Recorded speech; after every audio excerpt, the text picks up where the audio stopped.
పుల్లలు పెట్టే ఆడవారిని చూసారా? వాళ్ళు ఎలా ఉంటారో చెప్తా. ఎలా చెప్పాలి?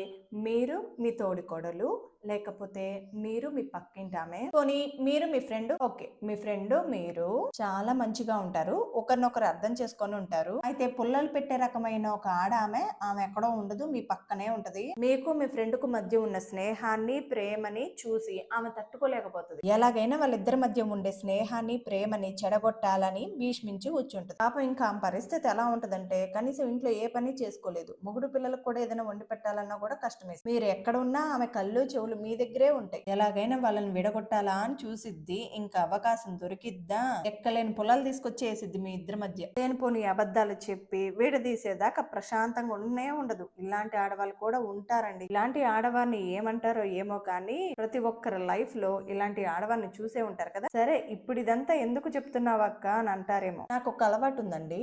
ఏ పని చేసినా సాంగ్స్ పెట్టి వింటూ చేసుకుంటా. సాంగ్స్ వినకుండా పని చేశాను అనుకోండి, వాళ్ళు చేసింది వీళ్ళు చేసింది నా బ్రెయిన్ ఒకసారి గుర్తు చేస్తా ఉంటాను. ఇంక ఈ రోజు సాంగ్స్ పెట్టుకునే ఆప్షన్ లేదు, ఎందుకంటే నేను డాబా మీద క్లీన్ చేస్తున్నాను కదా. అదే ఇంట్లో గనక ఉండుంటే సాంగ్స్ పెట్టి పని చేసేదాన్ని. ఇప్పుడు గనక సాంగ్స్ పెట్టి పని చేసుకుంటూ ఉన్నాను అనుకోండి, నా చుట్టుపక్కల ఉన్న వాళ్ళు విచిత్రంగా చూస్తారు. ఇక్కడ పని చేస్తుంటే నా జీవితంలో నాకు ఎదురుపడ్డ సంఘటనలన్నీ నా మైండ్ నాకు గుర్తు చేస్తా ఉంది. అవును, ఇంత ఎండలో ఎందుకక్క ఈ పని పెట్టుకున్నావు అని అంటారేమో. మాకు ఈవినింగ్ అయ్యేసరికి గాలిదుమ్ము ఎక్కువగా వస్తుంది, పైగా వర్షం పడింది అనుకో, ఈ గాలికి ఆకులు పువ్వులు అన్ని పడిపోయి ఉన్నాయి కదా, వేస్ట్ వాటర్ పోయే హోల్ అంతా బ్లాక్ అయిపోతుంది. అందుకనే ఊడ్ చేసేస్తున్నా. నేను ఇలా డాబా పైకి ఎప్పుడో ఒక్కసారి మాత్రమే వస్తాను. ఈ వీడియో చూసే వాళ్ళలో ఒకరో ఇద్దరు కామెంట్లు పెడతారు, ఇది మీ సొంత ఇల్లేనా అని. ఇది నా సొంత ఇల్లు కాదండి, ఇంటి ఓనరమ్మ వచ్చేదాకా నాదే అని భావిస్తా. అందుకే నేను చెప్పేది ఏంటంటే, మీ లైఫ్ లో కూడా అలా పుల్లలు పెట్టే ఆడవాళ్ళు ఎదురయ్యారా అంటే ఏదో ఒక చిచ్చో రచ్చో చేసుంటారు కదా.